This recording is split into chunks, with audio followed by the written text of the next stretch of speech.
زما عزیزان بادشاہی په فقر کې ده، بادشاہی په غربت کې ده، بادشاہی په دې کې ده چې د شپې سړه روټۍ وخورې او سهار بېغمه را پاسې هیڅ غم نشته. دنیا څه جناب رسول الله د وفات आवाज یو سړی واورېدو په پټي کې ګوټ کول، आवाज ورشو شو چې ګوټ پرېږده ته چې په چا مین وې هغه وفات شو. ویل ها وی ته چې په چا مین وې هغه وفات شو. ګوډ یې وغورځولو اسمان ته یې وکته وی اللهم اذهب بصري کای لا ارى بعد محمد احدا. اے الله ما په دواړو سترګو ړوند کا چې زه د رسول الله نه وروسته په بل څوک نه ګورم. پټي کې ناستو په دواړو سترګو ړوند شو. ما خو سترګې تا دپاره غوښتې چې تا پې ګورم، نو چې په کومو سترګو تا نه وینم نو زه هغه سترګې څه کوم. رحمان ستا په مخ دا ورانه دنیا ګوري، بېلتا ورښکاره مشه د دنیا مخ. نو په عشق کې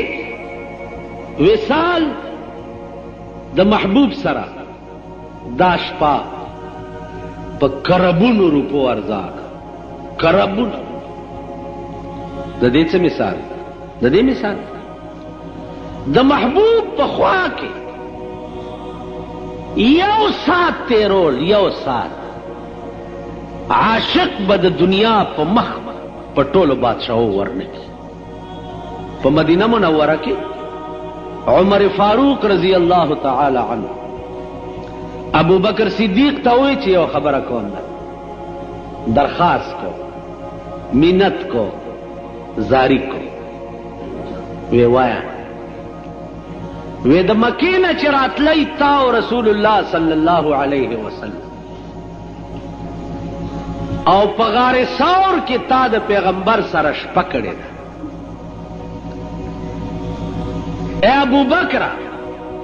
داغه ټولې شپې یو ساعت مال راکا او زما د ټولې زندګۍ عدل او انصاف او غزاګانې دا ټولې توا، دا ټولې شپې یو ساعت یعنی یو غنټه دا مال راکا چې تا د پیغمبر په خوا کې تېره کړه.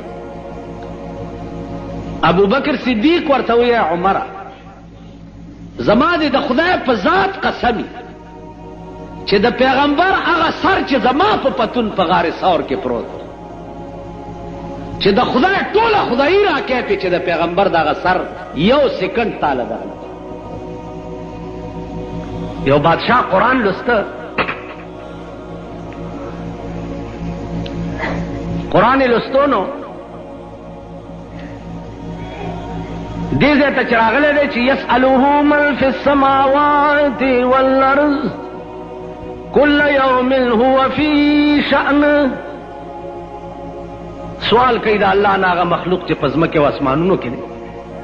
کل یوم هو فی شأن، هره ورځ د الله په یو نوي شان کې، هره ورځ. بادشاہ دلته حیران شو چې هره ورځ د الله نوی شان چې دا څه شی. ټوله شپه یې سوچ وکړو، سبا شو هېڅ پته ونه لګېده. سهار دربار ته راغی، خپل وزیر اعظم ته وایي چې تر هغې به بل کار نه کوي چې سوا د قرآن د یو آیات کې بېګا ځن خطی نه چې د دې په مطلب نه پوهېږي. معلومیږي دا چې بادشاه له ټول قرآن ورتلو او یو آیات کې ورته اشتباه شوی. وزیر اعظم صاحب هم چې و د جنیجو ورور هغه له چېرته ورتلو چې کل یوم هو فی شان څه مطلب. نو هغه ورته ویل صاحب ما ته یو شپه مهلت راکړه چې زه پته ولګم. وی ځه کور ته راغی، اوس خفه کټ کې پروت دی چې خدایه که ملا نه تپوس کوم چې کل یوم هو فی شان څه مطلب دی، خو دا زما انسلټ دی، زما بېعزتي ده چې زه به اوس ملا نه تپوس کوم او که نه کومه پې پوهېږم نه. د غلامو خادم راغی ورته صاحب نن ولی غمگین غوندې پروت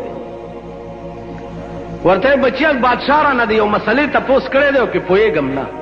وی چې څه مسله ده وی د قرآن مسله ده ته پې څه پوهېږې ته غلام سړی هغه ورته صاحب ما ته ووایه زه پې پوهېږم ځکه چې قرآن همیشه د غریب سړي د هغې خدمت کړی دی د سرمایهدارو سینو د قرآن خدمت نه دی کړی د معتبرو سینو د قرآن خدمت نه دی کړی اوږې او تږې خېټې او تږې سینې د قرآن خدمت کړی ما ته ووایه ورته وی کل یوم هو فی شان قرآن کې راځي چې هره ورځ د الله په یو نوي شان کې نو د هره ورځ د الله نوی شان چې دا څه شی دی غلام ورته وی چې ما بادشاه له بوزه زه به یې پوهېږم ویل تا له درځي ویل بلکل سهار غلام راوستی دربار ته وی صاحب هغه ستا د سوال جواب به دا زما غلام وکړي بادشاه ورته داسې کتلي چې غلام او جواب وایه هلکه پوهېږې پې وی او صاحب را پاسېدلی وی وایه د الله هره ورځ نوی کار څه شی دی غلام را پاسېدلی دی ورته وایي چې تولج الليل في النهار وتولج النهار في الليل تولج الليل في النهار وتولج النهار في الليل تخرج الحي من الميت وتخرج الميت من الحي وترزق من تشاء بغیر حساب اے بادشاہ هر ورځ د الله نوی کار دا دی چې شپه وي ورځ پکې راننه باسي رڼا جوړه کړي ورځ وي شپه پکې راننه باسي تیاره جوړه کړي بل کار یې هره ورځ نوی دا دی چې د ژوندي نه مړی پیدا کړي او مړي نه ژوندی پیدا کړي او رزق ورکړي هغه چاته چې رضا وشي بې حساب بادشاہ ورته وی چې په دې یو ټکي پوه نه شو ورځ په شپه کې شپه په ورځ کې دا خو ټیک ده د ژوندي نه مړی پیدا کړي او د مړي نه ژوندی په دې پوه نه شو ورته له بادشاہ قبله عالم چرګه ژوندی شی دی هګۍ تې مړه پیدا کړي هګۍ مړ شی دی او بچی تې ژوندی راوباسي بادشاہ ورته ټیک وزیر اعظم ته وی چې وباسه دا د وزارت عباد او دی غلام ته واغونډه د وزارت قابل هغه سړی کېدی شي چې کوم په قرآن پوهېږي ته په قرآن نه پوهېږې ما نن نه دی وزیر اعظم وزارت عبا یې وویسته او غلام واغوسته چې واغوسته دربار کې شاهي سلامي ورته وشو غلام ورته وایي غوږ کېږده بادشاه چې دې ټایم کې د الله نوی کار درته بل وښیم په دې ټایم قل اللهم مالك الملك تؤتي الملك من تشاء وتنزع الملك ممن تشاء وتعز من تشاء وتذل من تشاء بيدك الخير انك على كل شيء قدير اے بادشاہ امغه ورځ د لانورم نه دی پریوته دے وزیر اعظم او زی غلامم او په دې لک سات کې اوسه زه وزیر اعظم کړم او دا زما غلام دی وخت د الله نه کار او دا کار ولی وشو ځکه چې ان الله علی کل شیء قدیر الله پار سیس قادر پار په سکندونو کې د بادشاہ کی او په سکندونو کې د غدا کی لکه یو بادشاہ تا نجومیان ویلي چې ته د خپل زوی ته واده مکوه او کده ته د کله واده وکړو نو په هغه شپه به دی زمری خوري او د هغې نه به دی مړ شي ډېره موده بادشاہ په دې سوچ کې او زوی ته واده نه کولو آخر الامر سوچ وکړو چې زه بادشاہ یم فوج را سره دی اسباب د جنگ را سره دي توپې را سره دي اخر د زمری به راځي په کومه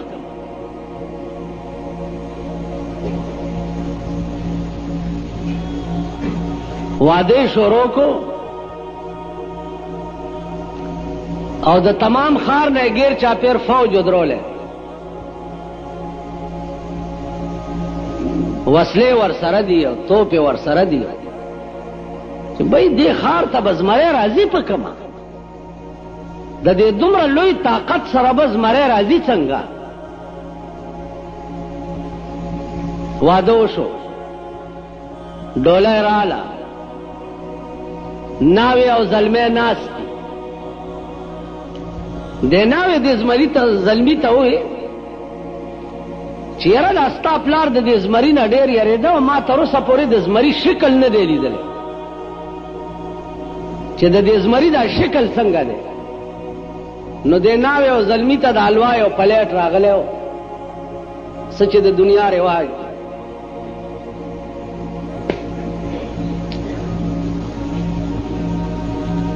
د الک تیلې راواغستو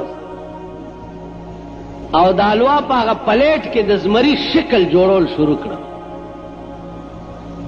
چې د ناوی ته وخېمه چې هغه زمری داس چې د زمری شکل یې څه وخت کې مکمل کو او ناوی ته وی چې زمری داسې شکل او ما وخت کې هغه د حلوا په هغه تصویري زمری کې قدرت روح واچولو د پلیټ نه راټوپ کو د بادشاہ زوی د مړی نه ونیو مړ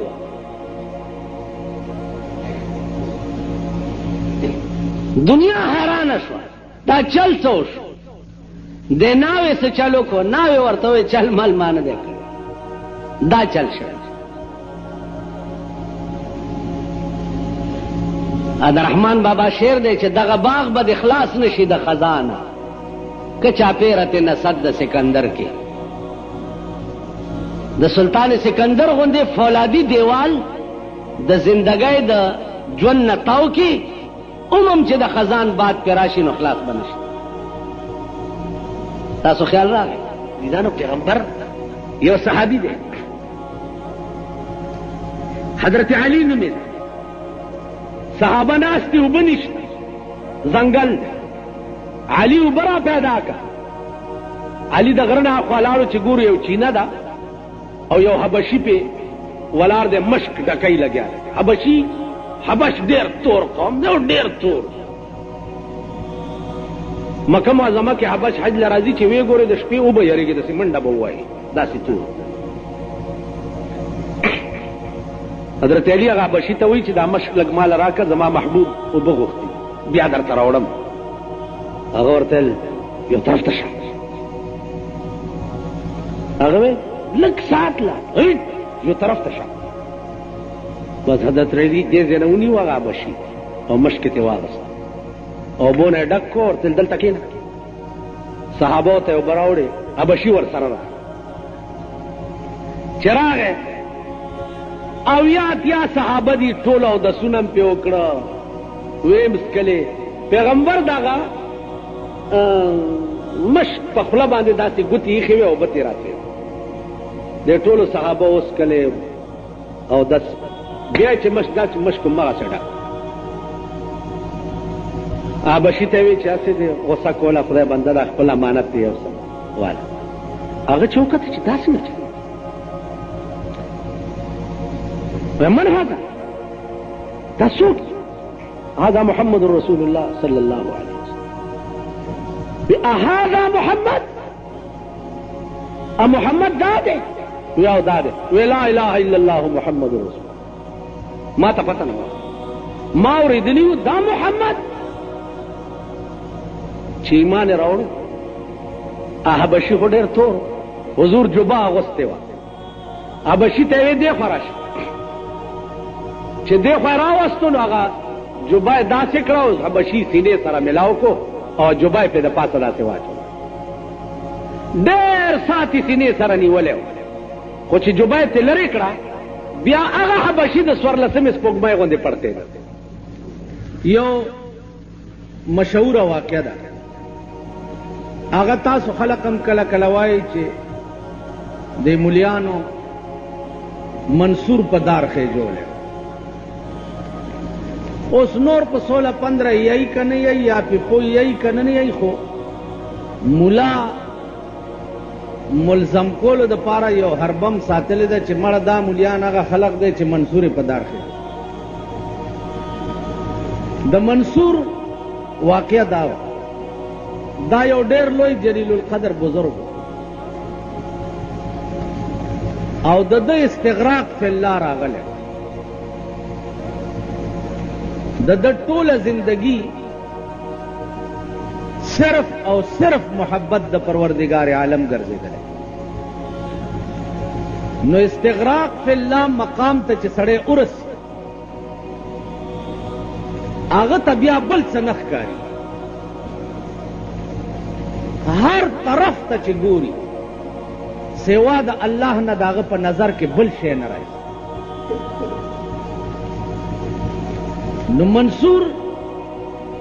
د استغراق مقام ته چې ورسېده نو ځان ته چې کتم خدای دی که مخامخ ګوریم خدای دی که پاس ګوریم خدای دی که لاندې ګور چرته چې ګوري وایي جدر دے کتاب ادھر تو ہی تو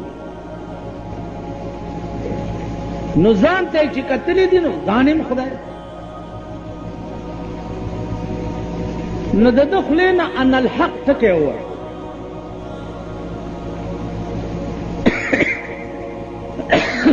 ان الحق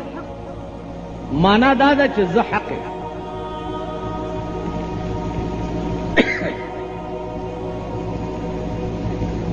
علماء رونی و چې ته خدای خو نه وي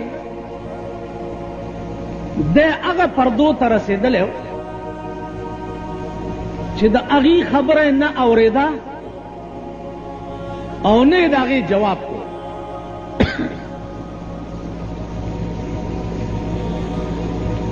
ډېر ورپسې خو د ده په خوله بل اواز نه راتلو سوا د ان الحق نو یو سړی چې ځان ته خدای ووایي نو په دارالاسلام کې د هغه حکم دا دی چې د هغه د سر قلم کړی شي اندرون چې هر څه هغه به وي لیکن په اعتبار د قانون سره د ده حکم دا دی چې د ده سر د قلم کړی شي آخو ملکو اسلامی مملکتو کہ منصور علماء رونی وہ کہ تا ان الحق ویلی دی تا سزا دادا کہ تا سر قلم کرے ویل ٹک دا سر تفرے کو پا کم رسائی چی دا دا غاڑی تا چولے وا اگر رسائم چگی والے ان الحق په کومه لاره چې د ده جنازه وړه هغه دیوالونو هم چغې والې چې ان الحق دې ته وایي استغراق فی الله شیخ شبلی لوی ولی او بزرگ دی هغه نیمه شپه ده خدای ته التجا کړه وایي शेख शिबली सवाल कर बदरे हजरत करीम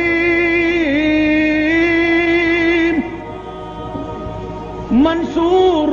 चिरा बदार कर दिए रहीम खुदाया दा मंसूर दे पदार वाले हो खरीदो द खुजान ता खुदाय न हुए आवाज ورکو چې منصور پدار منصور بود واقف اسرار سر دوست منصور بود واقف اسرار سر دوست ہر کس کے سر فاش کند ای سزائے اوست منصور تیار دیارے رازونه خود او د یاره راز فاش د عشق قانون داد چې پټ به ښکارا بنی بادشاہ اٹھائے کړي دا لوی خلق راغوښتي. امام ابو حنیفه رحمت الله علیه پکې راوغوښت. چې راغی داسې د ملاتوب په جامو کې راغی، نورو ته به بادشاه ورغاړې ووتو ځان لکه دلته زمونږ صدر صاحب چې راځي تاسو وګورئ دا کم خلک چې وغواړي ایرپورټ ته یا روټۍ ته دوی د 3 ورځو نه د خانک سنډې ځان ته نیولي. امام ابو حنیفه د ملاتوب په جامو کې ورغی، بادشاه ورته راپام نه شي، هغه چې څوک ملا هغه هو دا خو لباسي روټۍ. واپس راغی او لویه جوبه یې واچوله او لوی پټکی او امسا یې لاس کې ونیو را روان دی. چې ور خاموش شو بادشاه ولا را پاسېدو چې امام ابو حنیفه راغی ورغاړې ورته په خیر راغلی صاحب دلته کښېنئ دلته کښېنئ. روټۍ چې کېښوی شو نو امام صاحب دا لستوڼی داسې ویستو پاتالو کې لستوڼی داسې داسې. بادشاه ورته راغی صاحب دا ولې دا خو زما روټۍ نه ده د دې لباس روټۍ. دا لباس مې چې نه واغوستی چې رالم تا راته ستړي مشي مو نه کړه، چې دا لباس مې واغوسته او رالم ته راغاړې وته نو دا زما روټۍ نه ده د لباس. نو زمونږ زمانه خو عجیبه لباسي زمانه ده. تاسو خیال راغی مینا او عشق دی. ملامت په عشق کې که تاسو خیالو کې ملامتیام ډېر تکلیفونه هم دي. بلال عاشق عاشق دی او بیا د بلال غوندې عاشق په دغه وخت کې په ځمکې په سر بل نه و. د هغه د عشق او د مینې اندازه دې نه ولګوئ. د حبش قوم سره تعلق لرم. اذان به چې د کولو نو اشهدو په ځای باندې به وي اشهد، د شین په ځای به سین. اشهد ان محمد رسول الله نو د به اشهد ان محمد رسول. صحابه په اعتراض کو جی دے بانگ غلط ہو دا دې نه وای بانگ. حضور علیہ السلام ورته فرمایل چې بلالا ته بانگ مه وایا یا شین زدکا او یا بانگ مه وایا د شین په ځای سین وې غلط وې خاصه. په جمعات کې ټول شپه په ناستې تیر او په جړه چې وا خدای نو د شین په ځای سینو زه خو دا جبه خو تا را کړې، دا خو ستا توفیق دی چې زما جبې له دې نه دی ورکړی چې زه پې شین ووایم. یو طرف ته دې زړه رانه وړی دی په دې سړي چې اشهد ان محمدن به مې که نو ورته به مې اذان کې اشاره کوله چې زه د چا د پیغمبره ګویي کوم ادا دی ناست زه چې په چا مینې م ادا دی ناست. اوس به زه څه کوم؟ ټوله شپه یې په جړا دی. عزیزانو شپه دومره اوږده شوه چاړو تېرېده نه، نظام د کائنات ټول معطل شو، شپه به نه تېرېږي. صحابه ډډې په ډډې اوچت را پاسېده راله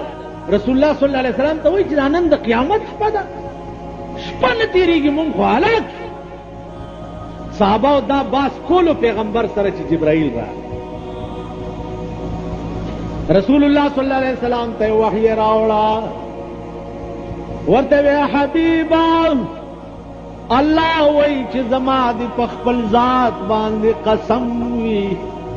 چې تر څو بلال اذان نه کړی نو سبا به نه کما. اے پیغمبر ما ته د بلال سین په شین منظور دی، سینې په شین منظور دا دی چې د اشهدو په ځای اشهدو وایي نو الله وایي د ده دا سین ما ته د شین نه زیات بانګ بم دی. عبدالقادر جیلانی رحمت الله علیه ته هغه درد پیدا و، دومره عبادت یې کړی و چې کم مقام ته ورسېدو د کوفې په جامع مسجد کې تقریر کوي چې سبحان الذي اسرى بعبده ليلا من المسجد الحرام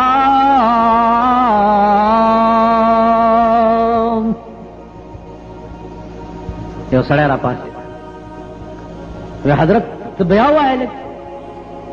دی ورته وی سبحان الذي اسرا بعبده ليلا من المسجد الحرام پاک دی هغه ذات چې چا په یو شپه کې خپل محبوب اسمانونو ته بوتلی سړی ورته وی په یو شپه کې اسمانونو ته ویلې آو وی دا زما عقل نه مني زما عقل دا نه مني چې په یو شپه کې اسمانونو ته عربونه میله مزل دی یو شپه کې څنګه لاړ بیا لیلن کې تنوین تقلیل دپاره د شپې په یو پړک کې دا زما عقل نه شیخ عبدالقادر جیلانی رحمت الله علیه ورته وایي چې ستا عقل نه مني وی نه زما یې نه مني ویل ځه وځه ځه کور ته لاړو په غوسه ښځې دغه کوله سرخه پیژنئ سرخه یې کوله ښځې ورته ویل ته خو ډېر زر رالې ویل بس بیا به دې جومات کې زه مونځ ونه کړم ویلې ولې ویل وایي چې پیغمبر په یو شپې په یو پړک کې اسمانونو ته تللی او بیا په شپه کې واپس راغلی دا دومره لرې مزل په یو شپه کې تللی او راغلی دا د چا عقل مني ښځې ورته ویل زه چې عقل دې نه مني ورشه دا منګی واله لږې اوبه راوړه کور کې اوبه نشته منګی واغستو سیند غاړې ته لاړو منګی را ډک کو کېښو خیال یې وکړو چې ګرمي ده لږ ولامبه جامې وویستې منګي د پاسه یې کېښوې او سیند ته کوشو چې کوشو سیند والا ټیله ورکړه چې ټیله یې ورکړه هغه غاړه یې وغورځولو چې هغه غاړه یې وغورځولو بربنډ چې ګوري هلته یو سړی دی چې میان نیسي په سیند کې هغه چې وکته چې دا خو ښځه راوغورځېده د سیند نه ده چې ځان ته ګوري ښځه شوی دی و خو څه شی سړی و خو چې سیند ټیله ورکړه هلته وغورځېدې چې ګوري ښځه ده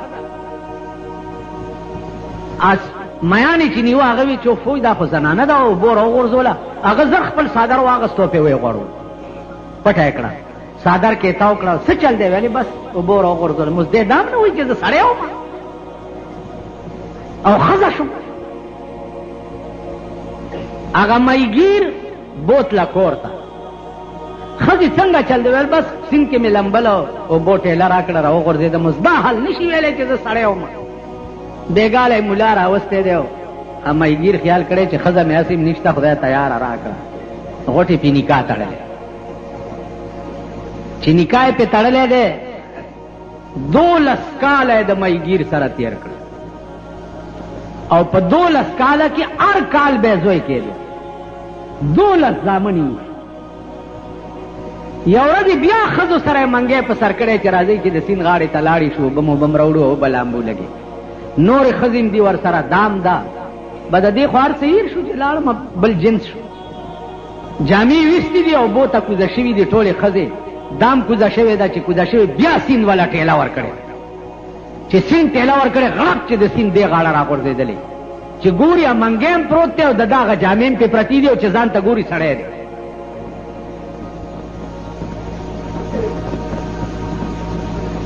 زر هغه جامې راواغستې واغوستې او کور ته چې راغی ښځه همغسې علاجي هغه سرخه کوي لګیا ده ورته وی دومره زر رالې سیند له تللی وی دومره زر رالې دی ورته وایي بیړه دې غړ کړه شه ما 12 زامنه مو شو ته وایې چې زر رالې له همغه وخت ښځې سرخه کوله له اخلاصه کړې هم نه وه همغه ټایم جومات له یې منډه کړه چې ګوري همغه ټایم دی شیخ عبدالقادر جیلانی په منبر ولاړ دی او دا آیات وایي چې سبحان الذي اسرا بعبده لیلا من المسجد الحرام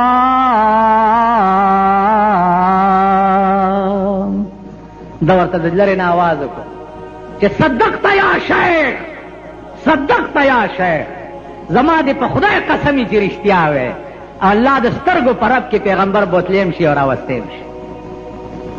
دا ورته آواز وکړو نږدې راشه چې مونځ شو خلق لاړه ځان سره کېنولو چې کیسه څه ده هغه ورته ما سره خو داسې چلو شو 12 کاله مې تېر شو لا همغه ټایم دی وی الله هر څه کولی شي که نه شي کولی وی کولی شي وی چې الله هر څه کولی شي. همغلته ناستو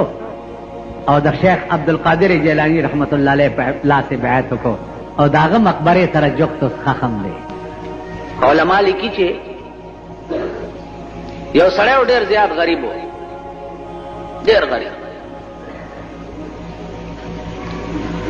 نو بل څه چاره نه وه سوا د دې نه چې مطالبه یې وکړه د اسمان نه چې خدایه ماله مرګ راکړي. اوس په لاره روان دی او وایي چې الا موت یباع فاشتریه، الا موت یباع فاشتریه وهذا العیش ما لا خیر فیه. چرته مرګ شته چې خرڅېږي او زه یې والمه؟ دې ژوند نه خو مرګ ښه دی. یو سړی ورپسې روان و، هغه واورېده، ویل ولې؟ ویل بچی مې نهر دی او زم نهر. هغه وله 1 روپۍ ورکړه. ویل دا روپۍ والا خو مرګ مه غواړه، دا روپۍ والا. روپۍ خو زمانه کې او ډېر شی و. روپۍ ورکړه وله، سړی لاړو. څه زمانه چې تېره شوه، دا چې د غریبۍ د وجې چا ځان له مرګ غوښتو، دا د ملک وزیر اعظم شو. او چې دا چا وله روپۍ ورکړې وه، دا بیا داسې غریب شو چې د غریبۍ د وجې ده بیا مرګ غوښتو. خدای داسې کولی شي؟ د لوی قوت او د لوی طاقت مالک دی. دغه کې خیال وکړو چې دا وزیر اعظم سره خو ما د 1 روپۍ نیکي په ډېر سخت وخت کې کړې وه، چې د مرګ غوښتو د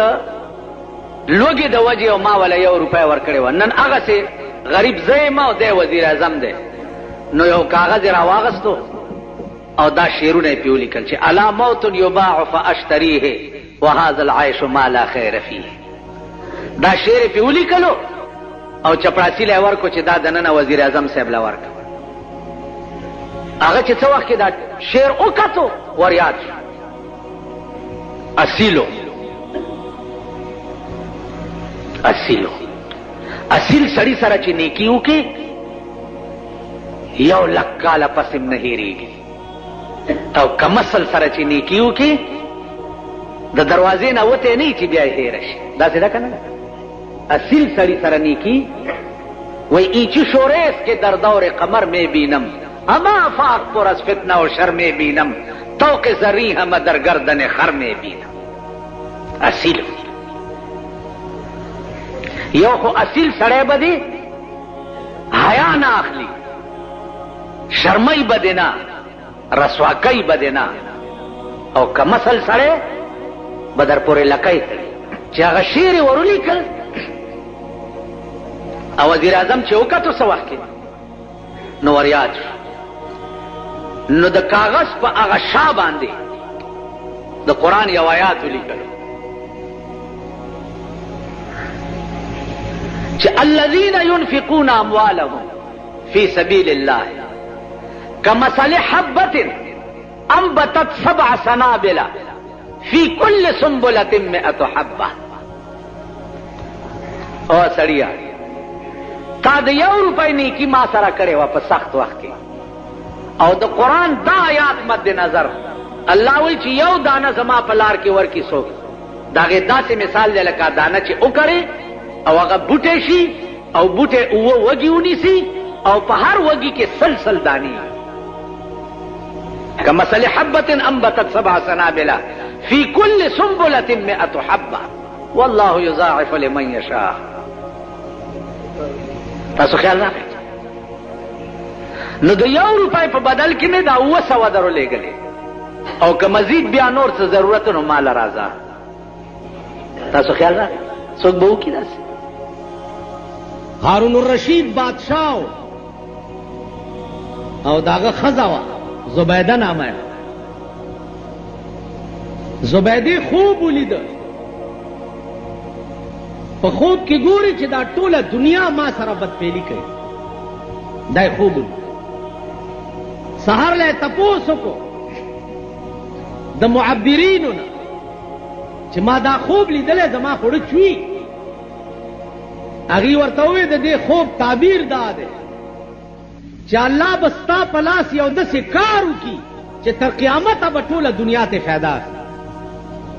نو په مکه کې دا نهر زبیده یې جوړ کړ د شام نه نهر د مکې ښار ته راوستی حاجیانو صاحبانو ته به پته وي چې د مکې په ټول ښار کې نهر زبیده ګرځېدلی دی او دا سوري دي پې ماشکیان د هغې نه اوبه رالي او کورونو ته دغه زبیده میړه ته یو ورځ وایي بادشاه ته خبرو کې ورته وایي ته دوزخي هارون رشید خو بادشاه چې ښځې ورته وایي دوزخي نو بادشاه ورته وایي چې وا ښځې که زه دوزخي یم نو ته په ما طلاق بادشاه اوس ښځې ته وایي ښځې منډه کړه چې منډه کړه دروازه یې بنده میړه ورته وایي ولې وایي چې تا ماله طلاق راکړو اوس زما قتل تا ته حرام دي او ستا قتل ما ته حرام دي عرض مې دا و چې زبیدې ور بند کو چې زما قتل تا ته حرام دي او ستا ما ته حرام دي بس هغې نه بعد بادشاہ حیران چې اوس پسې کړي امام شافعي رحمت الله علیه نوی ځوان شوی او نوی عالم شوی و